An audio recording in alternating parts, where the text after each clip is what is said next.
Netflix just dropped the 4-part series, Trust Me, The False Prophet. And episode 1 already feels like we're watching something we should actually not be seeing. We're talking about undercover footage, brainwashing, and a man that has everyone convinced that he was chosen by God, including the former prophet. So let's break down episode 1 and why this story really only gets darker from here.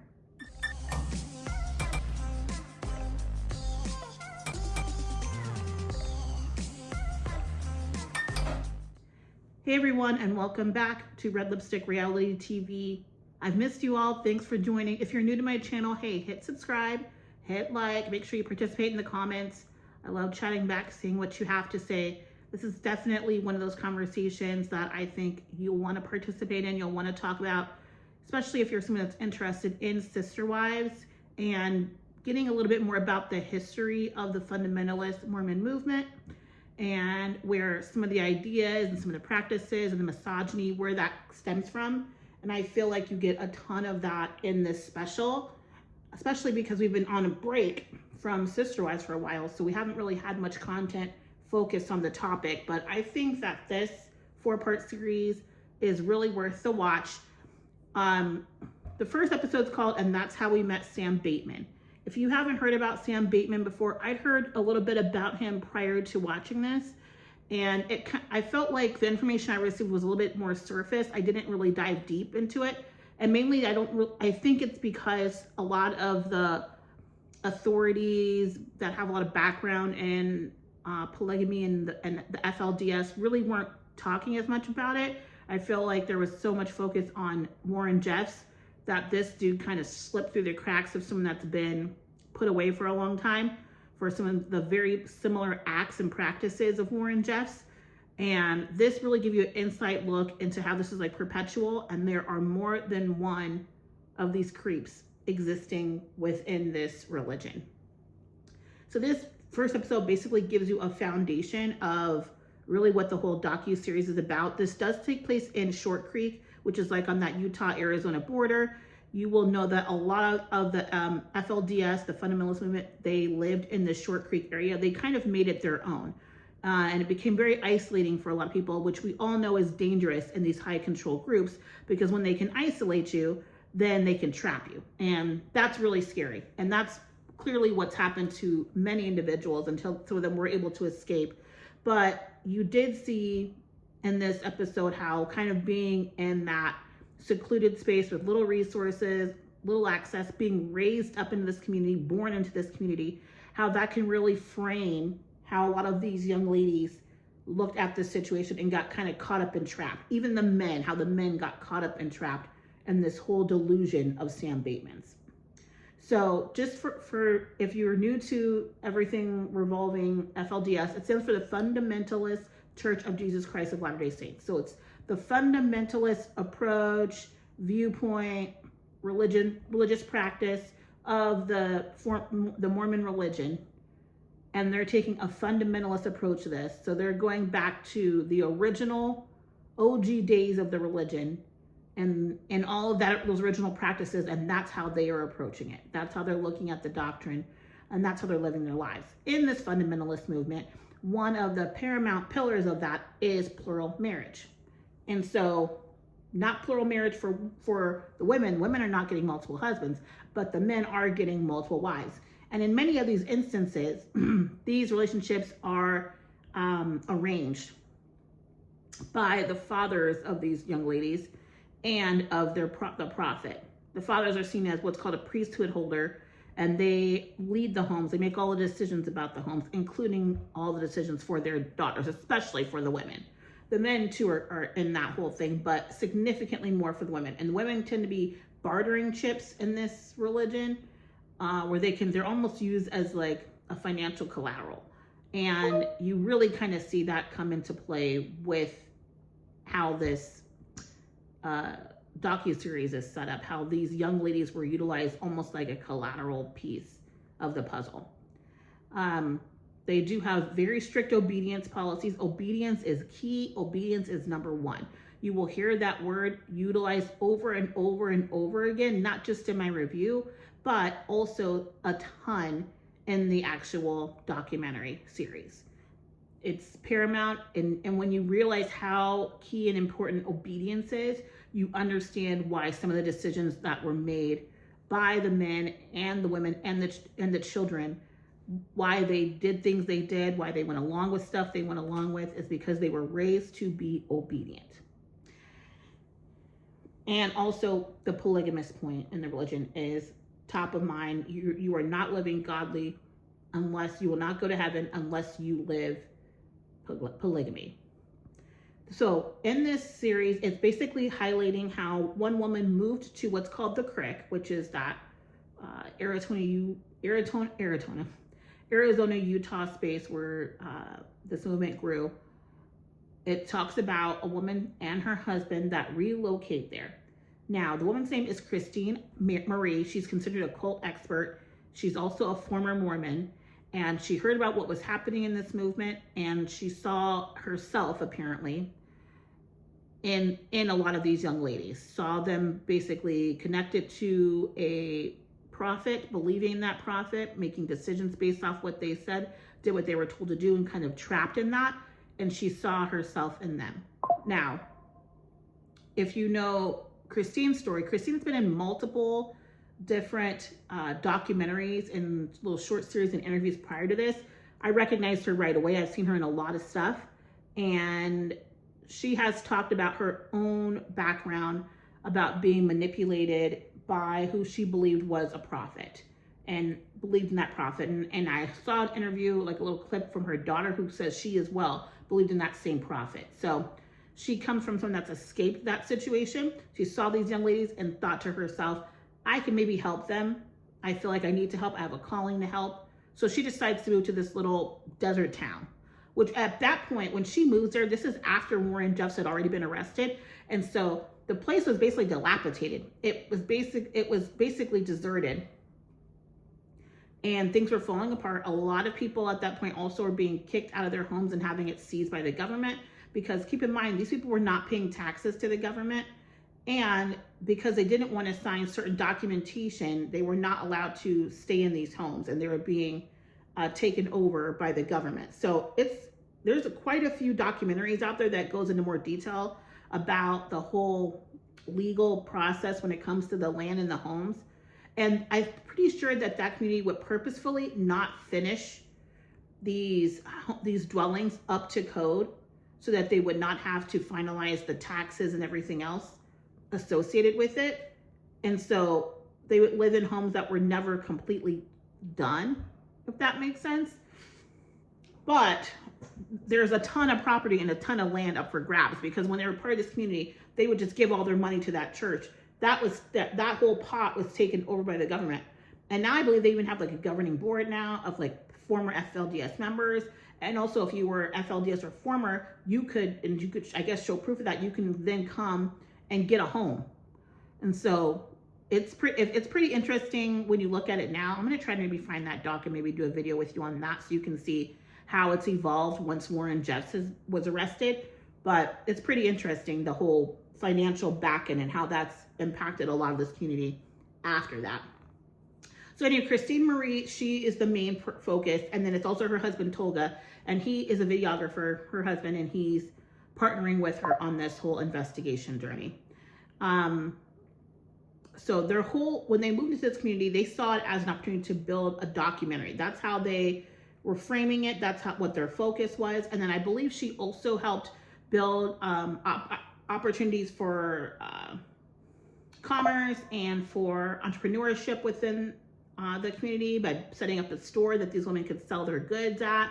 So trying to help them out, because a lot of women were destitute. They were just kind of stuck there. A lot of them had no husbands there, or their husbands weren't making the type of income, like there was no financial stability, and they got all these kids. So can you imagine being raised with only small, minimal skills, minimal education, and then finding yourself in a position where you have no access to anything, no resources, no tools, and everyone's just like, hey, good luck, figure it out.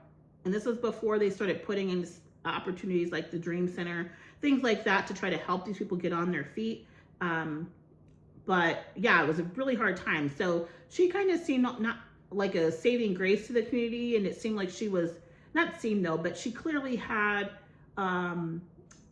a goal and a focus to be a positive impact and influence on this community. I do not believe she went there to ultimately create this big kerfuffle. I think really her goal was that she saw herself in these women and she wanted them to be able to tell their own stories before somebody else did, which is usually how it ends up happening, right?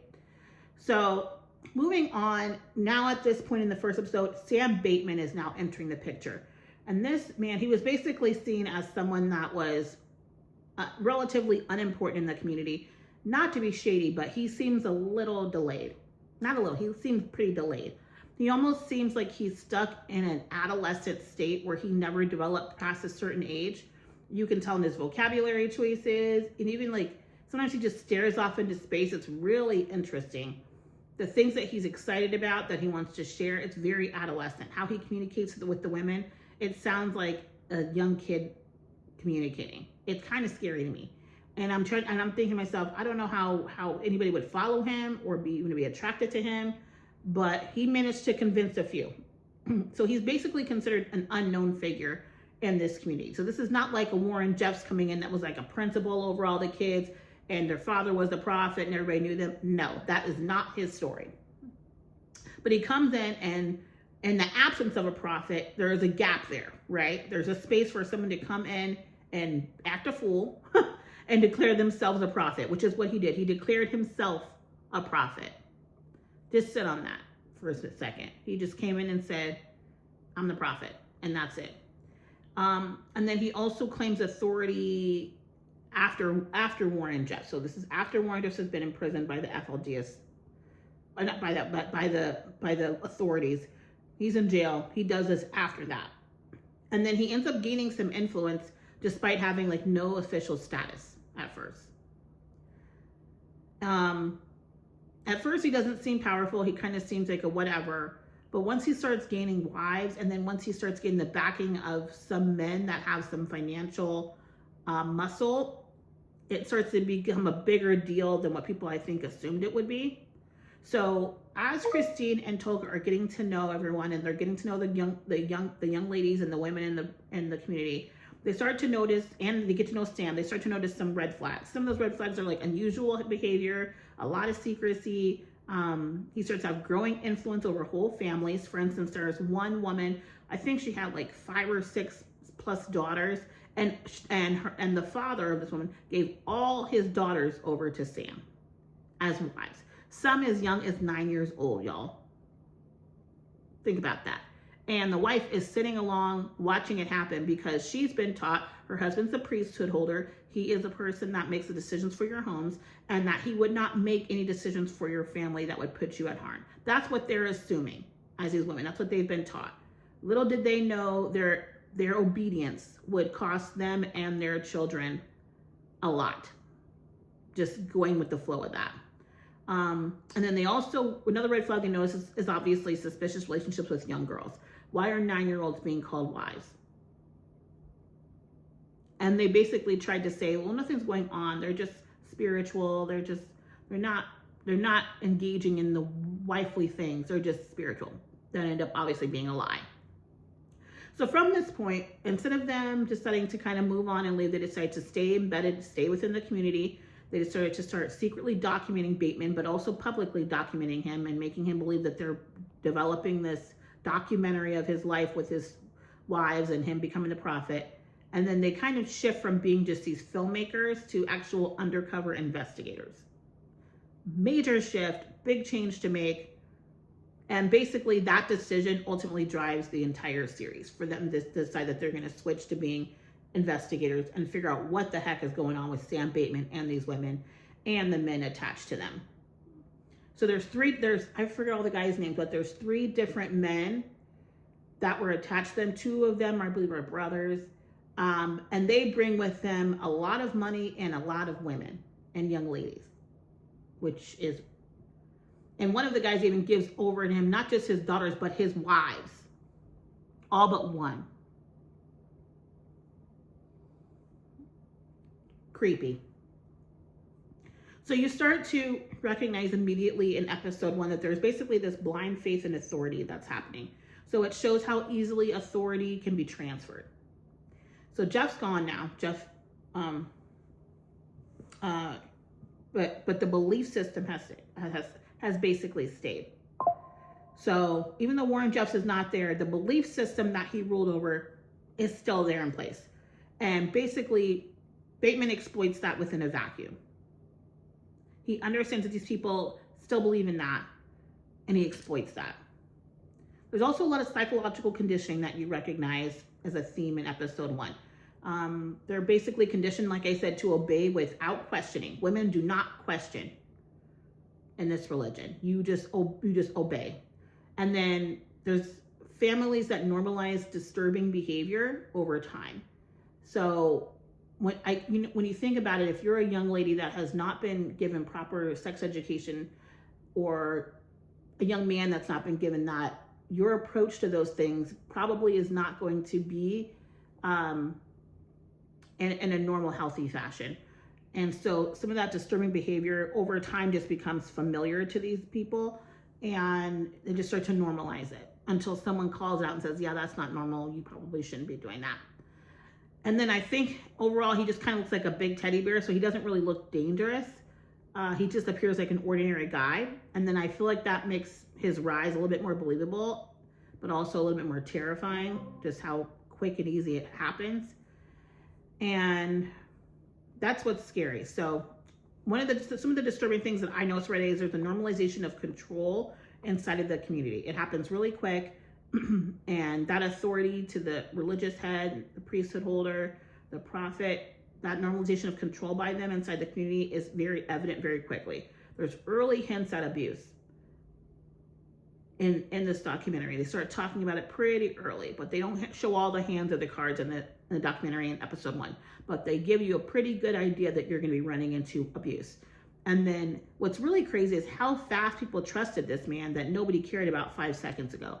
It still kind of blows my mind how quickly he was able to rise up and take over and become this so-called prophet, where he had no financial, he was known as a person who actually failed in business. So he had no financial pull, no religious pull. He was not on any boards. He was not part of any leadership. And I don't believe his family line had any like legacy building to where, if you look at like Christine, how she was considered like polygamy royalty, I don't believe his family line was considered polygamy royalty. Maybe I've heard of some Batemans, but they're not what do they call it? Not a LeBaron or a Jeffs. Do you know what I'm saying? So it was just felt weird from the beginning. Those are just some things that were very disturbing to me from the beginning. So I'm like, how did this even happen? I think one of the biggest standout moments for me was when Christine realizes that something's just a little bit off and that it feels a little bit dangerous around here, and then ultimately decides to stay in that community anyway instead of leaving the community and getting away before it gets too crazy. And I think that's when you realize that there's been a shift pretty quickly from this just being a documentary to this being more of like a operation to get these women out. Excuse me. And I think all the work that Christine has done, learning about cults, how they rise, how they form, I think she's quickly realized if these women get too much into isolation and there's nobody out there, there's no lifelines, that they'll never be able to get out. And the abuse will just get worse and worse. So basically, episode 1 really helps just kind of set up the series. There's 4 parts of the series, like I said. It's a pretty quick watch. So basically just establishes who Bateman is. It shows how cults can rebuild after leadership falls. So just because one leader falls doesn't mean the whole thing will just go away. You have to stay on track of that. And I feel like the authorities did not do a good job with that. They basically just arrested him and didn't look to destroy the cancer that is the actual religion, because so quickly was somebody else able just to step into that place and continue on the abuse after you arrested the head guy. And then it really positions Christine and Tolga like as basically our eyes, the audience's eyes. That's really what the first episode of it does. And it really just establishes that there's something clearly wrong and we're about to go deeper to figure it out. So looking at it, if episode 1 already has like this many red flags, it's like you really can't imagine where this goes next, right? And this is my question to you is, let me know if you were to have been in Christine's position and you were in that town and you saw those shenanigans going on, would you stay and go undercover like Christine did, or would you get out immediately? And also let me know if you want episode 2 to be broken down like this. Just subscribe to the channel, hit like, leave a comment, let me know how you enjoyed this quick breakdown. I didn't want to totally tell you every single bit, but I wanted to give you kind of a good synopsis and overview of what it looks like, so you'll want to be engaged to go watch it yourself and have conversations around it. Let me know how you felt. Until next time, thank you for joining. Thanks for coming to my channel. We'll see you soon. Bye.